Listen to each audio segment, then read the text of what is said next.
1 மணி நேரத்தில் உங்களுக்கு அஸ்திலாம் எடுத்து கையில் அப்படியே பேக்கிங் பண்ணி நாங்களே எங்கள் பானையில் போட்டு கட்டி உங்களுக்கு கொடுத்துட்டு ஒரு ஃபோட்டோ எடுத்து கிளம்பி போயிட்டே இருப்போம்.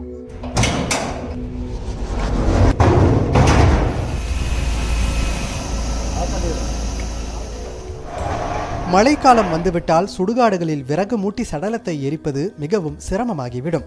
அதேபோல மலைவாழ் மக்களும் மின்மயானத்தில் இருந்து தொலைதூரத்தில் உள்ள மக்களும் சடலத்தை மின்மயானத்திற்கு கொண்டு சென்று எரிப்பதில் பல்வேறு சிரமங்களை எதிர்கொண்டு வருகின்றனர். அவர்கள் எதிர்கொள்ளும் இன்னல்களை களையும் விதமாக ஈரோட்டில் நடமாடும் எரியூட்டு வாகனம் இயங்கி வருகிறது.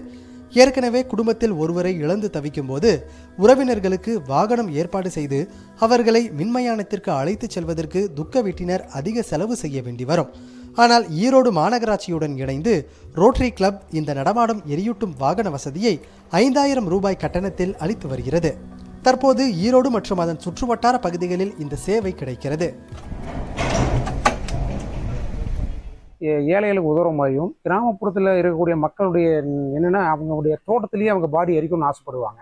ஏன்னா அவங்க ஒரு 80 வருஷம் வாழ்ந்துருப்பாங்க, அவங்களெல்லாம் அங்கேயே எரிச்சு ஆசைப்படுவாங்க. அதனால் இந்த மொபைல் கிரிமிட்டரி வந்ததுக்கப்புறம் இந்த பெரியவங்களுக்குலாம் அந்த ஆசையை அங்கேயே நாங்கள் நிறைவேற்றுறோம். அவங்க இடத்துலையே வச்சு எரிச்சு கொடுத்துட்றோம். அங்கே இருக்கிற அவங்க ஊர் மயானத்திலே எரிக்கிறோம். அவங்க கிரிமிட்டரி தேடி போக வேண்டியதில்லை. அதனால் அவங்க அவங்களுடைய ஆத்ம சாந்தி அடையும், அவங்கள மகிழ்விக்கிறோம். எரிவாயு, ஜெனரேட்டர் செட், விளக்கு, ஒளிபெருக்கி உள்ளிட்ட வசதிகளுடன் இறந்தவரின் தோட்டத்துக்கோ அல்லது கிராமப்புற மின்மயானத்திற்கோ வந்து சடலத்தை எரித்து 1 மணி நேரத்தில் அஸ்தியையும் உறவினர்களின் கைகளில் இவர்கள் கொடுத்து விடுகின்றனர். மின்னிலாம் பார்த்தீங்கன்னா ஒரு கேஸ் 2 கேஸ் தான் வரும். இப்போ நாங்கள் அதிகமாக வருது, 5 பேர் 5, 6, 7 இப்படின்னு மொபைல் வருகிறது. 1 மணி நேரத்தில் உங்களுக்கு அஸ்திலாம் எடுத்து கையில் அப்படியே பேக்கிங் பண்ணி நாங்களே எங்கள் பானையில் போட்டு கட்டி உங்களுக்கு கொடுத்துட்டு ஒரு ஃபோட்டோ எடுத்துட்டு கிளம்பி போயிட்டே இருப்போம். என்னுடைய தாய் இதில் தான் தகனம் செஞ்சோம். அதுலேருந்து எல்லாருமே நிறைய பேர் இதையை பயன்படுத்துறதுக்கு ஆரம்பிச்சிட்டாங்க. அது இல்லாமல் இவங்க நம்ம காசி, ராமேஸ்வரம் நம்மளுடைய முன்னோர்களுடைய அஸ்தி குண்டை கரைக்கிறதுனா மிக மிக செலவாகு.